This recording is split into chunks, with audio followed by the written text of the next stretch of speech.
Hey, how's it going, everybody? Welcome back to the channel. And so for today, I'm going to give you guys my updates on how iOS 13 and just basically iOS in general has been for me. Also, my usage with the iPhone XS. But as a bonus, I actually have my fiance use the iPhone XS as she's also used my iPhone 7. So she has gotten introduced into Touch ID and just how iOS is with that versus using something like the iPhone XS, which uses Face ID and just has a kind of a different layout. I mean, the operating system itself is pretty much the same across both the iPhone 7 and the iPhone XS, but obviously with Face ID does change up a few things here and there, including the fact that things are gestured based rather than having a physical home button to press, whether capacitive or actual push button like my iPhone 6s. A little bit different here. So in this video, like I said, I'll give you guys my perspective on using the iPhone XS, using iOS, and also my fiance's perspective. So let's just kind of go off with mine here real quick to start off, and then I'll give you her point of view, which I think her point of view is more valid than mine because I would consider her an average consumer and not someone who just geeks out over tech the way that I do. So couple of things here that I want to kind of really point out, and I said this in the last video.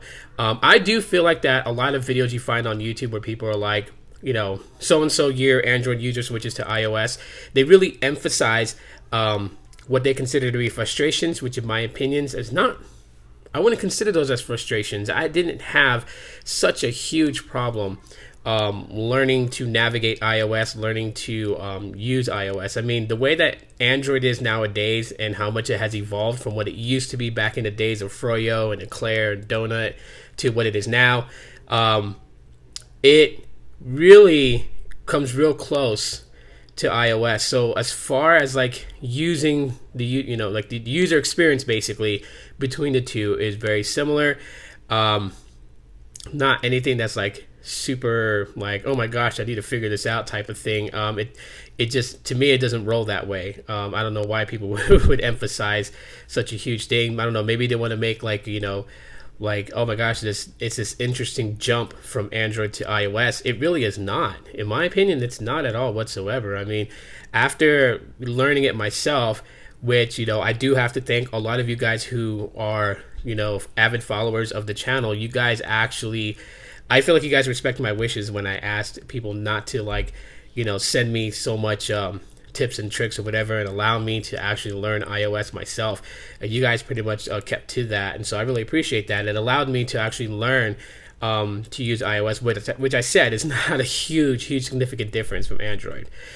There are some things about iOS that I feel like that lacks compared to Android, and one of the major things is multitasking. Having like a split screen and things like that, so that way you can kind of do dual tasks at the same time, is not prevalent in iOS, and I wish it was, considering that when I use an iPhone, I almost feel like that this is like a business phone. Like it's it's there for the average consumer to use, but I feel like that mostly in the fact that this just has you covered when it comes to like getting day-to-day tasks done, especially if you're an entrepreneur, if you're self-made business person. Like, you can do a lot with iOS, and I'm not taking away from Android and saying you can't do these same things with Android. You can't help what you feel when you use a certain product, and with the iPhone it just feels that way. And so not having the ability to multitask the way that Android can, just kind of a letdown, especially now as operating systems have evolved to incorporate more features in it. You would think this is one of the things that would be prevalent here. I mean, you can easily switch, like if I was to launch Twitter and then close it out and launch Facebook and close it out and launch Instagram, just close it out. And you can just, with the gestures easily just kind of go in between them. And you have that, but I mean, there's no ability to make like Twitter on top, Facebook on the bottom. At least not, nothing that I ever discovered. Even just like long pressing on each of the panels there, it doesn't allow it. And that's kind of like, bring that in, Apple. What's wrong with bringing that in? Like with YouTube, the ability on Android to have a floating window where your video continuously plays, so you can do what you're doing in background and still watch your video. That's not present here on iOS, and I wish it was. It's something that I feel like that it should have nowadays, right?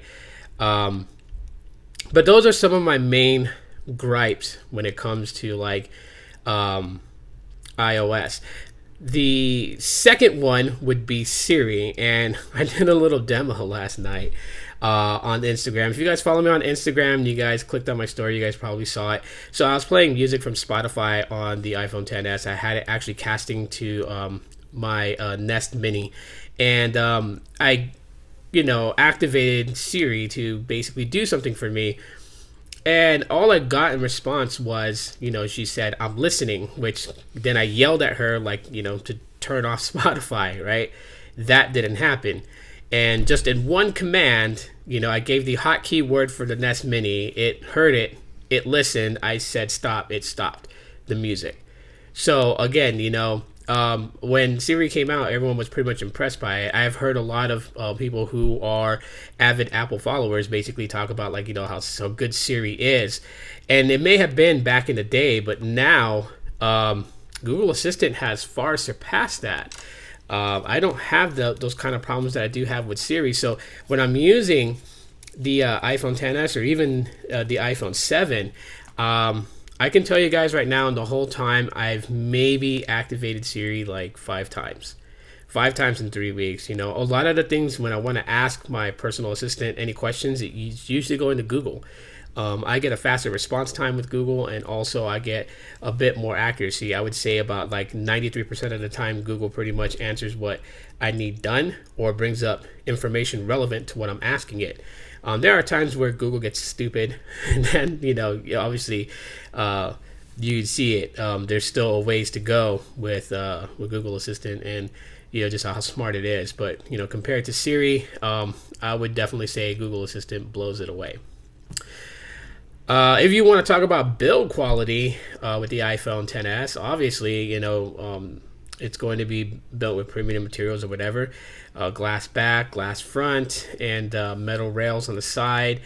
And, okay, it does feel nice, right? You hold something premium in your hand, you can say like, "Oh, yeah, that feels nice," but that's about as far as it goes, right? It's not a whole majestic thing. It's not like it's a device yielded to you by the gods, like, "Oh, there it is, the iPhone." It's nothing like that, right?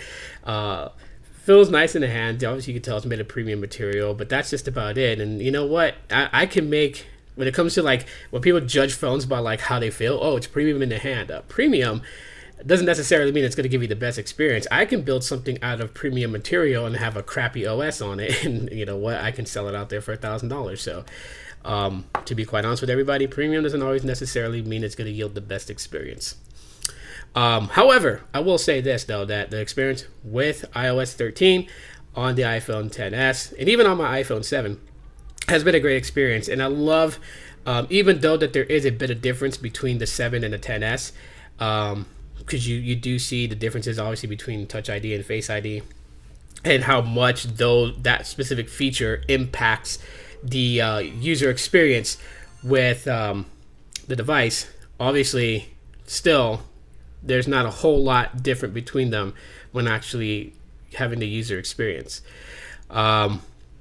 Now, switching over from a consumer standpoint, so my fiance basically actually, you know what, she was like against using an iPhone for the longest time, and it took a lot of finesse to actually have her like, okay, you know, she first started with the iPhone 7, so we grabbed the iPhone 7, set up an iCloud account for her, or an Apple account for her, and got her going on it. And I noticed over the time, she was still using her Android device, which is the Pixel 3a. She was using that more than she was touching the iPhone.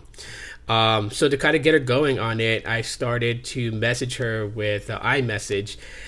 Since she has both Visible and she has Google Fi, I started messaging her with the iPhone that had the Google Fi account on it, getting her to play around with iMessage by having interactions with me while she was at work and bored. Had the iPhone in her hand a lot more, and by doing so, gradually over time, I noticed that she started using certain things with the iPhone and certain things with Android. What she yielded back from the experience was the fact that she liked the cameras, especially on the iPhone XS when I switched phones with her and she was using this phone. She liked the cameras on it, and so Snapchat was logged into the iPhone instead of it being logged in onto her Android device. So she was using that more there. She did notice that the keyboard was a bit more responsive than it is on Android. That's something that I've noticed too as well. You make less mistakes with the Apple keyboard than you do on the Android keyboard. Besides that, she also was, that it's not like backflips or anything like that. I'm like getting tongue tied here. It's not like she did backflips, but she was impressed with the Face ID unlock and just how fast it was. Again, an average consumer, not a techie like me, so she didn't have a hard time setting up Face ID, but it was a new thing for her, so it felt weird having to kind of like try to rotate your face so that the cameras can capture a 3D image of your face to be able to download the information and put it in for Face ID. So therefore it would only recognize her face. And she did notice the security of Face ID, considering the fact that when she did the digital scan, she had her glasses on, and anytime she did not wear her glasses, the iPhone XS would not unlock. She would have to manually input her PIN code. So, I mean, she was looking at it like, wow, that's pretty secure. And, I got to say the same thing too. Because someone can, we have doppelgangers out there in the world. Someone can look just like her without glasses, and you don't want the device to unlock because she looks similar to it. So every aspect, her face, her nose, her mouth, her eyes, eyebrows, her hair, and the fact that she wears prescription glasses was all captured with Face ID, and therefore it needs to be that way in order for the phone to unlock. She didn't get to use Apple Pay to do tap to pay or anything like that, but she was cool in the fact that when she seen me set up on mine, that it wasn't really that hard of a setup. Besides just manually putting in your info for your card, or you can take a picture of your card and then put in the CID number and basically log into your bank app, and boom, there it was connected. You can use Apple Pay, tap to pay, whatnot. So she thought that was pretty cool. She did like the design. She did like the feel of it. And the audio quality and things like that, she also dig too. The fact that we did a lot of FaceTime from it, the speakers were loud enough for her to hear, which is, pretty good. Her Pixel 3a does good with audio. And so that's, a bit of a comparison there that, will happen over time. But as she stated, that the experience using the iPhone XS and then using the iPhone 7, in her opinion, is actually really good, to this point that her opinions of being one-sided towards Android has slightly changed. While she still prefers Android over iOS and iPhone, she will use both and doesn't have a problem using both at all whatsoever. I think that there are certain things of the iPhone that she was impressed with. Obviously, the little things like animojis, she was pretty impressed by that.